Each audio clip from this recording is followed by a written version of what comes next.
statement I definitely do agree with is like you don't forget those moments, those key moments is that be so unforgettable.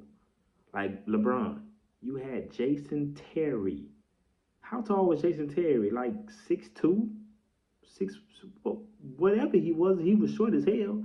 And JJ Barea guarding you.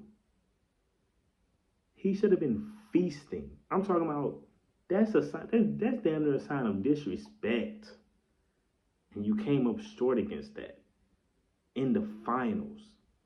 Then the 4 quarters of not showing up for your team and you're the best player on the team. Screw that. At that point in time, you're the best player in the world. And you're not showing up for your team in the finals in the fourth quarter for 4 consecutive games. Like, Jordan would never do that. What's good, YouTube? It's your boy Damo Love Sports, man, and we back again with another reaction video, man. And today, I got a good one for y'all, man. We got MJ back in the office, a.k.a. Mad. We got the GOAT back in this thing, man. And today, we're going to be reacting to why LeBron and Kobe will never be Michael Jordan. I already know this is going to be an off-the-chain video. If you're new to the channel, go ahead and hit the subscribe button, man. If you love sports, this is the place for you. Make sure y'all smash that like button, man. Hit that like button, that three-piece combo, Mike Tyson style, with that leg, thigh, and that biscuit for your boy. But without further ado, let's get right into this video, man. Yes, sir. When it comes to, that conversation of the GOAT, right, where you say you have him second. Yeah. As players, we try to understand what is the criteria that is being used, because usually the players, top five, very different from medias. Okay. And that's fair. And we try to understand what is the criteria for you guys, because obviously it's very different from us, because we're in the Lions Den, so we know who is better than who. We gauge the value of their team, the players, versus their success. So we know, like, okay, you have this team. We know you don't supposed to win. We're tripling you. Right. How are you performing? Right. Right. So we gauge stuff like that. That's why our list is a little different. So we, for the most part, what is the criteria that media is being used, or I don't know. using? I think that's a legitimate question, and I don't think there's one definitive answer to that, to be in fairness to you. And I think that one of the great things about this podcast is that no matter how we feel, when y'all open y'all mouth and y'all start talking basketball, and I got to give Kenyon love for this too, because Kenyon's always been a serious brother. He means what he says, and he says what he means. And even if he's wrong, it comes from an edified place. He ain't speaking ignorantly. He's making points. It's just that sometimes you agree or you don't agree with him.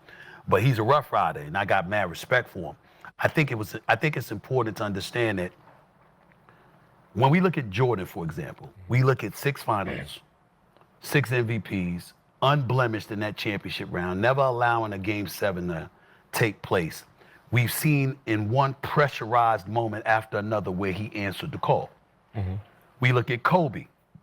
He's a 5-time champion. And you have a lot of people out there that put him ahead of LeBron because of that. I think Kobe was a killer, God rest his soul. The brother he'd be somebody that he'd give it to you. And not to say that he didn't play defense, because obviously, in his prime, he was an elite defender. The flip side to it, however, is that when you're playing with Shaq and the rest of the crew, and then ultimately Gasol and Bynum and the rest of the crew, you had a crew. When you struggled, you really, really struggled. That was never LeBron. See, when you look at LeBron took that team to the finals, and then you get swept by San Antonio. But you saw what he did. Right. Everywhere he's been, teams have elevated. So you can't take that away from him, because he's 6'9", he's 260, because he can play inside and out, because he can be, lethal in the open court, because he could step things up defensively, because of so many things that he brought to his arsenal, and how he would create mismatches, which I think is one of the things that he's done better than most. You look at him along with the 4 championships and what have you, and you say you can't take that away from him, because as bad as the Lakers were as they descended, right, in Kobe's final few years there, would that have ever happened with LeBron? The answer is no. With LeBron James, no team would have been as bad as the Lakers were at one point. So you take. Okay. I was trying to let him finish, but he kept talking a little bit. But I want to put in right here. First question I have for you guys is, do you think LeBron is better than Kobe? That's my first question. My second question is, and I want you guys to answer these in the comments. You can pause the video, pause me talking right now, and go ahead and put your answer to the first question. The second question I have for you is, what are you guys' criteria for the GOAT? What do you guys look at in a basketball player and make you believe, okay, yeah, this guy is the GOAT. He's the greatest of all time. What are those qualities? What does that man have to do? And what does he have to have for him to meet you guys' qualities of being the GOAT? Those are my two questions I want you guys to answer. Stephen A. Smith is making some valid points when he's saying that everywhere LeBron has went to, they have always been a great team. He's always elevated the team. And I do agree that you can't take that away from him. That is truth. What I feel like what hinders and what causes a debate between LeBron being a GOAT is his NBA Finals losses. He's made it there a lot of times, but he hasn't succeeded more than he's failed. That's the problem that I feel like, and a lot of other people also have the problem with LeBron being the GOAT, is that right there. And he has a lot of other accusations. We ain't gonna get into those. We can go, if y'all have seen my LeBron videos of the flops and all that, he got a whole bunch of other stuff he's been doing. But other than that, I feel like that's what argument that people keep saying that is that Michael Jordan is 6-0 in the finals. LeBron James, 4-6? So y'all let me know though. That's what I want you guys to answer. Answer those questions for me. I would gladly love to read them. But let's get back into it though. Take that into consideration as well. You think about all of those things. And then you look at a Bill Russell, for example. Yeah, different time, 11 championships, 13 years, you get all of that.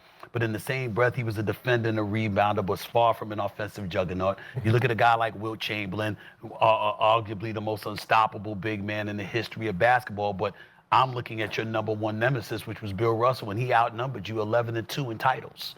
Plus, you had quit in an NBA Finals game in the eyes of a lot of spectators. So you got that going on. I'm looking at Jerry West, God rest his soul, the silhouette, where you won one title in 9 tries. You see what I'm saying? I'm looking at that. I'm looking at Tim Duncan, the 5 titles. Yeah, but it was Popovich. Yeah, you Manu Ginobili and Tony Parker and the crew. But you know what? You got the Lakers a couple of times. They got you a few times. Not quite the same. The Diesel, Shaq, dominant. But a big man that played bully ball but struggled at the free throw line with 52% shooting from the free throw line, et cetera, et cetera. You got those things. There's so many different things that go at. Tracy McGrady was big time. T-Mac was no joke. But you got the title when it didn't matter. When you were in your prime, certainly Grant Hill getting hurt didn't help in Orlando. It's not your fault. We know that you had those requisite skills. But what will forever be held against them was not only the absence of titles, but you were up 3-1 on Detroit. And basically said the series was over. And Chauncey and them brothers came back on you. I'm just saying. I'm not talking about, I'm not saying it was his fault. I'm saying his words before the series was over. You know what I'm saying? I mean, one of the things we marvel about when we talk about Kobe was that social media hit with Iman Shumpert was playing for the Knicks, and he talked about how he was going up against the Lakers and Kobe came up to him and said, you had a really good game, patted him on the back, you had a really good game. And it was the end of the third quarter. And then Kobe in the fourth went berserk. So, you know, you marvel at shit like that because you sitting there and you're like this, all right, you talking some shit, you know, and then you see somebody like yourself, you know, it's Agent Zero, and then you dropping 60 on somebody. That shit matters. And so you think about those moments and then you go back to LeBron and his greatness and you say, yeah, it's there, it's legit. But we do remember the finals against the Mavs. We do remember that you struggled in the fourth quarter of 4 consecutive games. We do remember that J.J. Barea and Jason Terry were guarding your ass and you didn't do something about it. 2 excellent defenders. Well, no. So I'm just saying that you look at something like that, that don't stop you from being number 2, but it'll stop you from being number 1 because you know what Jordan would have done because Jordan did it. So those kind of things, again, it's all debatable in people's eyes. but not to me when it comes to Jordan. And then they say, well, why not Kobe, with Jordan? I said, because Kobe idolized, and practically it was the greatest imitation of Michael Jordan we may have ever seen in terms of style, right? Still came up one title short. Still got beat up in the NBA Finals twice. You remember that. And so it's like, you're up there, you're great, but who you aspired to be, you never caught nor eclipsed. Mm-hmm. And that's how you look at it. So you come to the conclusions for a variety of reasons. But my thing is, I'm not disrespecting you. We're having a conversation about the greatest. You're in the conversation. There's no reason to feel disrespected. It's just a matter of whatever somebody's opinion is. I'm going to keep it 100% honest. And y'all already know, I'm a LeBron fan. I've changed my mind. I did my research. I did my homework on Michael Jordan, Larry Bird, all of these fantastic legends, and it has screwed and changed my mind to who the GOAT actually was. Because at first, when I first started this channel, as you guys shall know, I believed that LeBron James was the GOAT. I no longer believe that. That being said, I agree 100% with Stephen A. Smith on this one. And then that's wild for me to say, because normally sometimes when he says certain things, I don't necessarily agree with them all the time. But this statement I definitely do agree with. Is like, you don't forget those moments, those key moments that be so unforgettable. Like LeBron, you had Jason Terry. How tall was Jason Terry? Like 6'2", whatever he was short as hell. And JJ Barea guarding you. He should have been feasting. I'm talking about, that's damn near a sign of disrespect. And you came up short against that in the finals. Then the 4 quarters of not showing up for your team and you're the best player on the team. Screw that. At that point in time, you're the best player in the world. And you're not showing up for your team in the finals in the 4th quarter for 4 consecutive games. Like, Jordan would never do that. Larry Bird would never do that. Kobe Bryant would never do that. That's just facts. I mean, you can take it how you want to take it, but that's just the truth. And that's crazy to hear, though, but I 100% agree with Stephen A. Let me know you guys' thoughts. Do you guys agree with his statement and my statement, or what are your own thoughts about that? Y'all let me know in the comment section about that as well. But let's get back into it, though. When it comes to Kobe, I don't think anybody ever considers the start of it. Right? When you're talking about top 10, top 5, top 20, probably top 30, he's the only player that came off the bench 2 years. Yeah. So nobody realizes how great he had to become from where he started. That's fair. That should be factored in. Well, when you're talking about the top 20, they were given the keys as, this is your team. Mm-hmm. Well, not Steph. Yeah, Steph was a starter. Steph averaged like 18 his first year. Started his rookie year. How many games? Yeah, he started the majority of his first games. Well, I think towards the end, but I'm saying. But this is literally off the bench 2 years straight. How about Kobe? Yeah. First 2 years. Off the bench. Yeah. First 2 years? Off the bench. Like, Eddie Jones was there. Yeah. Steph started 77 of the 80 games. 77, yeah. Kobe, like, he had 1 start, right? In 2 years? Right, so like to start off like that to then become who you became. Right. That should be, kind of factored in just a little bit. Yeah. When it comes to the T-Mac on that part, and I go back. 7 And I love T-Mac, one of my all-time favorites. 7 starts in his first 2 seasons. I look at it like this. You guys were up 3-1, but you lost, right? And we're laughing because you lost. Technically, y'all were supposed to get swept. So we have to factor in that you won 3 games that you weren't supposed to win. Because it was a 1 versus 8 seed. I look at it like that. If we saying you're supposed to get 4-0 and you did get 3 wins, it's still 3 wins. Right. But you have to remember, and this is fairness to you because you're a basketball aficionado. So when you bring this up, basically you're saying these conversations should be left to the basketball aficionados, which I respect. Because you're right. Because most people don't remember they were supposed to get swept. Most people don't remember that. They don't remember you didn't have Grant Hill. You were carrying Orlando on your back single-handedly, and the Detroit Pistons were en route to winning the title, and here you are standing in their way. But what they do remember is that you said the series was over. You know, I'm paraphrasing because I don't remember the exact wording of his quote right now.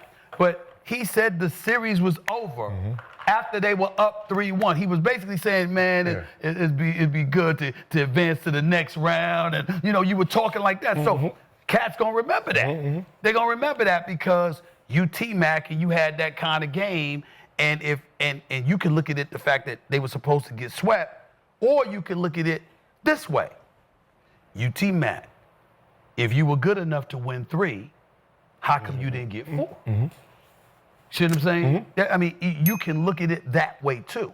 Recognizing it's like that's a cat that I always, him, Melo. You know how badly I want to see Carmelo in the NBA Finals, man. Because I know who he is. You know, Man, in the NBA Finals, man.